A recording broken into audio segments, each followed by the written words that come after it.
Welcome back to Pine Tree State Restoration and the DX-200, the realistic DX-200. I can't talk today.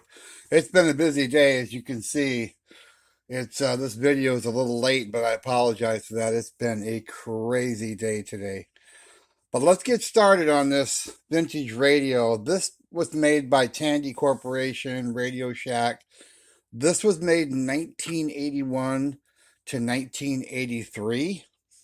They also made a DX-100 that was below this. This is the DX-200. They made a 300 and a 302 and the digital. Well, the 302 is digital and the 394 digital. But let me show you what goes wrong with these things. Lots, actually. The main culprit on them is right here. These are slide switches. And how they work is there's a cable going down to the band switch right here. There's a rack and pinion in there. And when you turn that, it moves these cables and these switches, they slide. Okay, let me see if I can do it for you real quick. I don't have a knob on it, but I'll pop it on. Or will I? See how that slides? Okay. These slide switches are always corroded. And the radio won't work at all. I mean, it'll be totally dead. So you got to stand it up and spray some deoxit in here and let that run down. Work them switches. Put a paper towel down here and catch that. You know, just psst, psst, work it. Also, the rack and pinion, there's an exposed gear on that. If that gets dry, they've been known to crack and break. So you don't want that to happen. So what I do is I will take, let's see if I can grab it here, some super lube, and I'll take my finger and rub it on that gear, and then I'll take some air, low pressure air, and blow into that gear and get that super lube in the mix. So that switch is nice and that mechanical rack and pinion is lubed up good. This one also had a tuning string problem. It was too loose on the main tuning because the spring and the cable had stretched. Now I could have restrung it, but it's a bear to do. So what I did was I just put a larger idler pulley on. The one that was on there was about half that size. I put this bigger one on. I have a lot of them. And that stretched it enough to take care of that problem. So that was an easy fix right there. And the other problem with these radios are the common problem is come over here. A lot of times, and this one was bad, that little capacitor is bad. That's a .1 ceramic cap. I put a .08 in it. Works great. Come over here, and you can see all the switches. Volume control, the RF gain, slide switches. They're all dirty.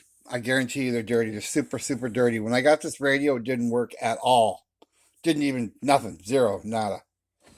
Not only that is, this was broken. The 1/4-inch speaker jack was broken.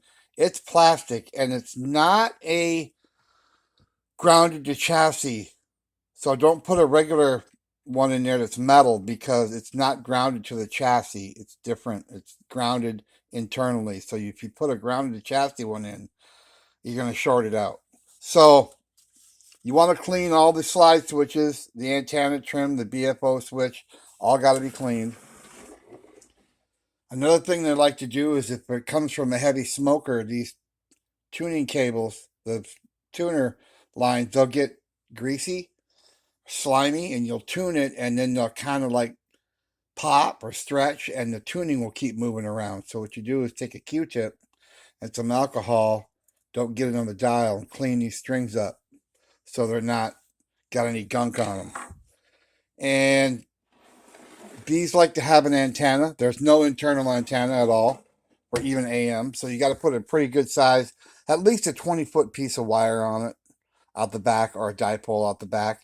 And then you'll get some excellent, excellent, excellent signals with it, because they like to have an antenna on them. Besides the switches, and the main culprit really are these. These are really a bad design, if you ask me. But you got to keep those clean, because that screws everything up. Besides the obvious, look around. If you got a bad cap, it's domed up or it doesn't look right or something, you can replace it. Make sure there's no dry pulleys. If there is, put a tiny drop of oil on the shaft. Make sure these shafts are tight. Sometimes they get loose and then they'll tilt in, and that'll loosen the string up. Clean your calibrator switch, because that can screw up your audio, okay? Because when you flick it back, if it's dirty, it's going to sound like crap.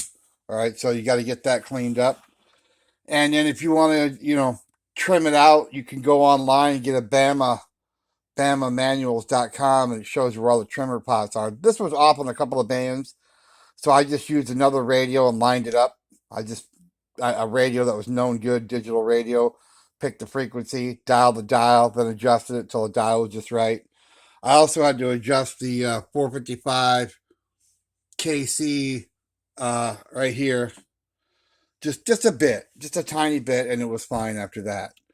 So basically, what goes wrong with all these realistic analog radios is dirt and grime and dust and cigarette smoke.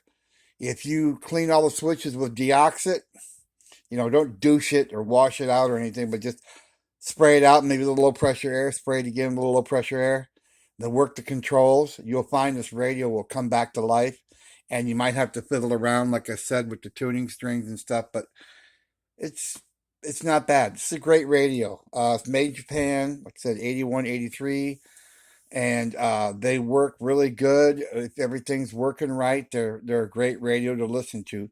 They drifty a little tiny bit because of the way that this is, but that makes it fun. And, the signal rejection, it's so, but you can listen to anything you want. I listened to sideband on this 10, 15 times, and it was great. Every once in a while, I'd have to tweak it a little, but that's fine. You're sitting in front of the radio. So this is the realistic DX-200, and that's what goes wrong with them. And that's how you fix them. And we'll see you soon.